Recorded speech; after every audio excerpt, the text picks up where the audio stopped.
I'm Margot Robbie and I play Anne Burden, and currently we are in Methven, which is the second shooting location for the film in New Zealand. Anne Burden is sort of like the protagonist of the story. She's the only female character, and to begin with, think she's perhaps the only person left in the world, and then the other two blokes show up and we have an interesting little love triangle. The movie begins and you see the way Anne's surviving the post-apocalyptic world, though the film never really, and nor does the book I don't think, really delves into why you're in this post-apocalyptic circumstance, I suppose. It's more about the relationships more so than the circumstance, which I think is really an interesting way to do a post-apocalyptic film. To begin with, you see the way she lives, and she's obviously extremely lonely, and shortly after that, Chiwetel's character arrives on her property, and he's very sick. He becomes very sick. She looks after them. They form a weird relationship. It's a really interesting dynamic because there's always the question of, are they the last two people left on Earth? Does that mean they have to be together? But under ordinary circumstances, they probably wouldn't be together. About halfway through the film, or even perhaps a little more, Chris's character comes into it, and then that just throws a spanner in the works, because then there's this extra dynamic, and Chiwetel and my character have finally got, a rhythm going, and kind of finally formed this strange but sort of kind of a nice relationship. And then Caleb, on the other hand, I think he comes into the picture, and they have an instant, she's obviously instantly attracted to him, and he has this charm, and he's from where she's from. There's something about him feels very familiar, so they have this instant rapport, and it escalates a lot quicker, but isn't necessarily a good thing either. Anne's really sweet. I think she's a very good-natured person. She always believes the best in people.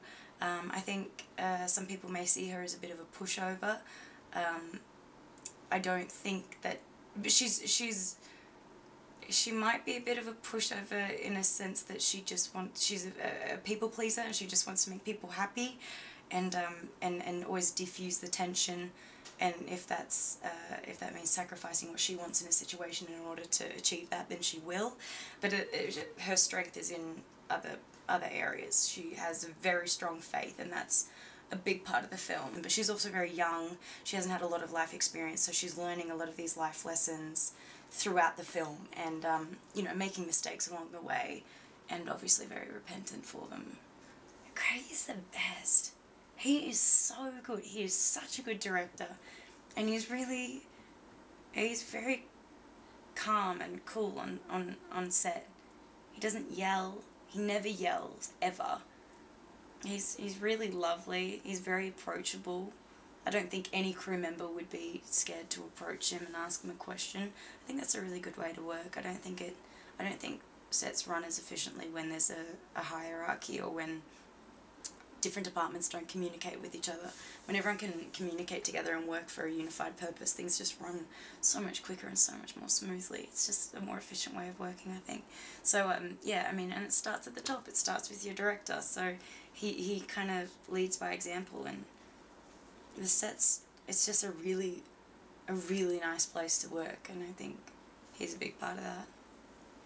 One of the best things about working with Craig is that every take was different, and he really allowed for the workshopping process, which was so much fun as an actor. It was just like, yeah, there was endless possibilities, and Craig always had these amazing ideas, and I'd obviously gone through and done a lot of work beforehand, and written down, many options and ways we could play it, and then we might get there on the day, and depending on how Chiwetel or Chris played a scene, we could totally change our mind, and something might happen on the day, and suddenly we're like, oh, well, yeah, we definitely, each take, one take to the next could have totally different intentions, and sometimes they would be as basic as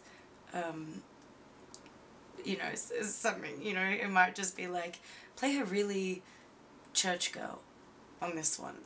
Like, and, or sometimes I'd do a take and I'd be like, he'd be like, do you want to do something different? I'd be like, yeah, I'm going to do it that all I want to do is to play Scrabble with them tonight. You know, just something random like that. So, yeah, we had endless, endless options for the takes. Changed a lot.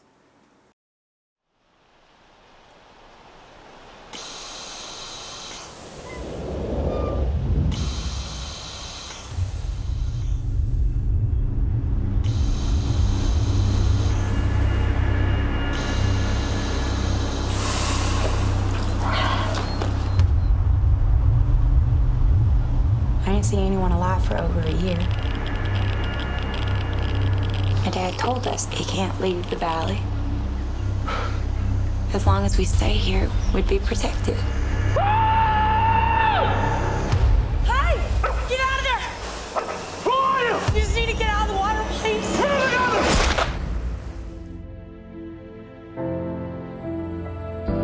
It's just crazy this is still here. We need to build a race at the top there. It's enough to spin a generator. How much wood do we need?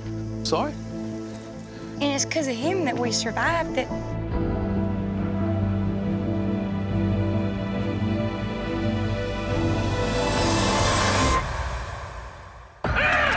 Hey, no, it's all right. This guy could be anybody for all we know. It's fine, it's good you all be white people together. That's fine, okay? Why are you saying this? Talk about your belief, Mr. Lee.